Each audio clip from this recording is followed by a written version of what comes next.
Well, hello. Old man Steve here. You know, I get requests all the time from people they want me to tell my stories, and I do have a lot of stories to tell, and I think they're interesting, and I maybe you will be too, and if you don't, well, you don't have to watch.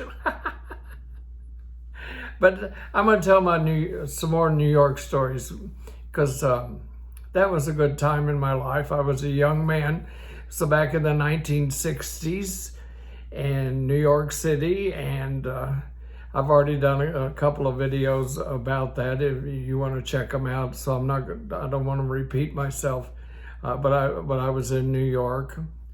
I came from Dallas to New York. And as I said, I was a young man. I was in my early 20s, I guess. Anyway, I got a job working at a music publishing company, and I was just a file clerk. I worked in the office and did errands and filed things, and that was pretty much it, I guess. But I lived up on the west side. I lived on. In fact, I had to look it up. I couldn't remember this. I had in my mind that I lived on one street, but I actually lived on another street, which I had forgotten. I lived on West 84th Street, right off of Central Park, and a little small one-bedroom apartment that I got through my job from somebody at work. And I lived by myself, and the rent was probably pretty cheap, and I probably wasn't making a lot of money, but my apartment was just one room with a small bedroom, and my bathroom and my kitchen was all combined into one room. You could sit on the john and cook on the stove at the same time. That's how small it was. It was an old brownstone that they had converted into apartments. So there was, I think, 2 apartments on each floor.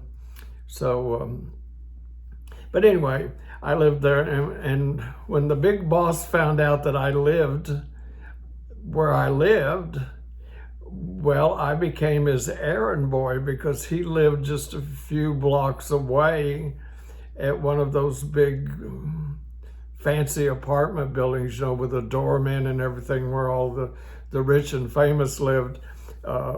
He had an apartment, 3 or 4 bedrooms, and I mean, it was something.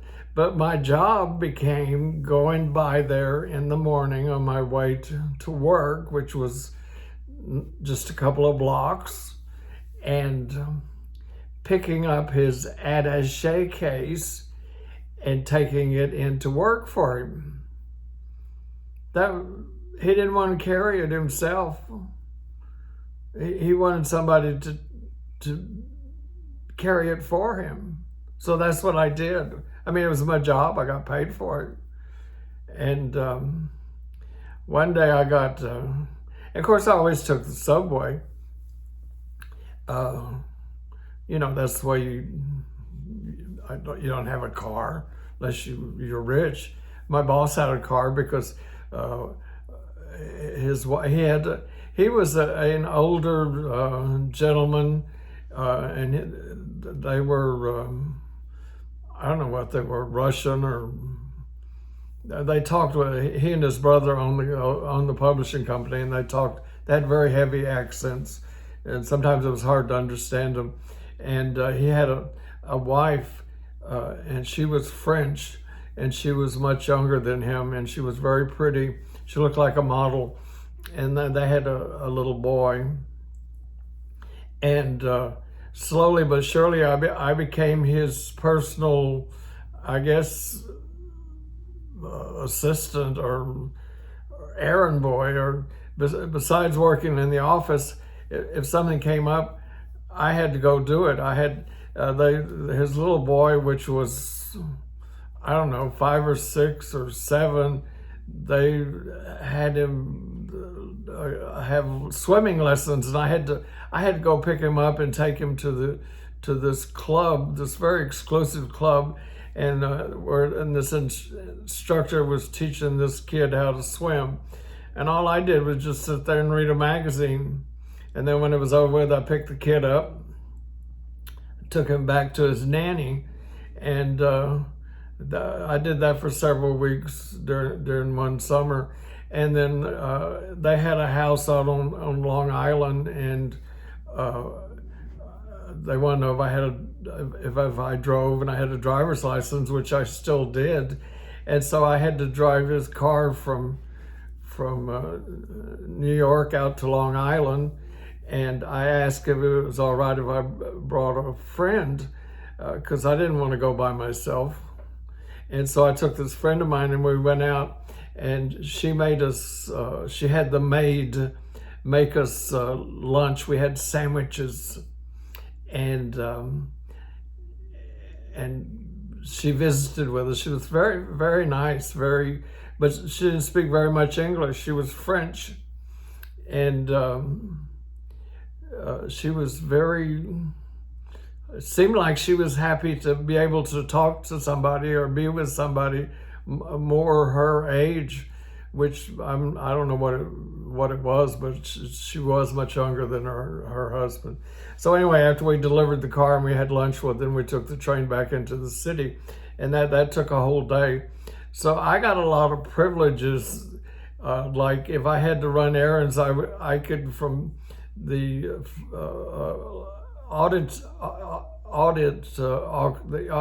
the accounting office, I could, from the petty cash, I could get money to take cabs, which I never did. I'd just take subway, and then that way I'd pocket the money for the cabs. I made a little bit of money on the side.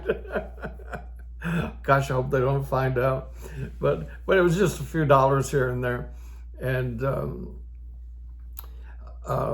then they went away once, I guess on a trip, or I don't remember. They spent the summer out on Long Island, and I had to go by their New York apartment and water their plants. They gave me a key. I had a key, and of course the the building had a doorman, and the doorman knew me, and everything was okay for me to do that. So that was interesting and fun, but there were people at work that didn't like it. I think they were jealous of the fact that I could just kind of come and go as I pleased, which I really didn't. I mean, I did it because the boss wanted me to do things. He also had a mistress, and occasionally I had to go pick up a gift at some department store and deliver it to her apartment, just like in the movies. He had a mistress. He had this gorgeous wife at home, but he also had a mistress. Very intriguing. Anyway, but what I was going to tell my story about was Steve Lawrence and Edie Gourmet lived in the same building. A lot of famous people did. And if young people out there, you may not even know who Steve Lawrence and Edie Gourmet are, but they were husband and wife, and they both were singers, and they were quite famous, along with during that era, with Frank Sinatra and all those people. And they were on television, and they appeared in Vegas and stuff like that. They were very famous, and they lived in the building. And occasionally, when I would go to the building, like to water the plants or pick up the kid or whatever, I would see them, one or the other or both, in the elevator, and they were both.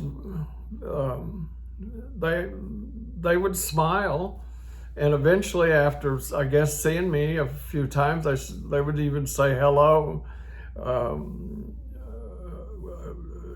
They didn't, I guess they just. You see what my hat just did? It does that sometimes. They would maybe they thought I lived in the building. I don't know, but they were nice. And the only thing I remember about both of them is that they were short. They were this little short couple. They were shorter than me, and I was quite 6 foot. So I don't know what their height was, but it just I was kind of not impressed by that, but I was just kind of, it was kind of strange. Maybe I thought of them as taller, but I was starstruck, and I'm still starstruck. I've always been starstruck, so it was really neat to be able to see Steve Lawrence and Edie Garmay, and I would say hello to them, and they would smile, and they were friendly. They weren't, stuck up or anything, because they were big name stars, and so that was kind of neat.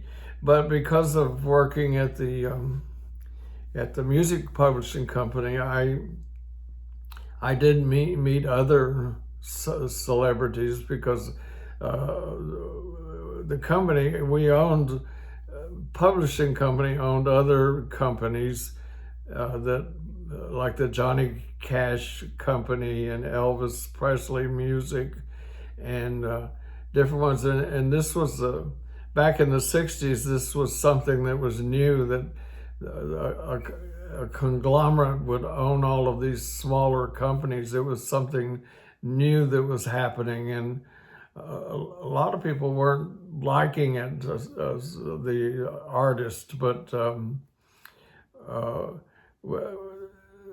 they would publish songs like for instance, Elvis Presley would be making movies in Hollywood, and they would, in New York, they would select the songs that were going to be in the movie according to the script, and they had a staff writers that would write the songs, and they would record them with, they made demos of the songs, and they would send them out to Hollywood, and then out there they would pick what was going to be used in the movie. I think Elvis had like the input into that as to what he liked and what he didn't like, and they would write the songs to appeal to him.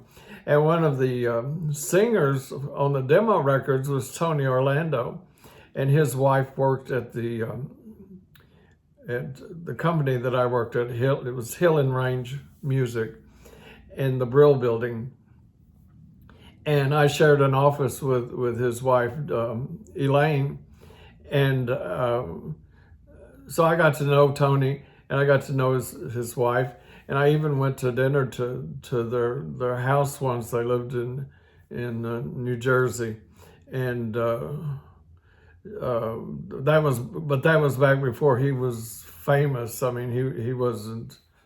He hadn't become famous yet. He was just a backup singer, and he was a nice enough guy, But that's what he did. He worked in small clubs and did demo records and stuff like that. So that was quite an experience, and I have a lot more stories, but I just thought I would share that with you, and that's one of my New York stories. I got some more I'll tell you about. Some parties I went to where I met Andy Warhol. Yeah, I went to some parties with Andy Warhol. Of course, he didn't know who I was, but I knew. Well, then I didn't really know who he was. In fact, I don't even know if he was that famous then. This was in the early 60s. Maybe he was, I don't know. I just thought he was kind of weird looking.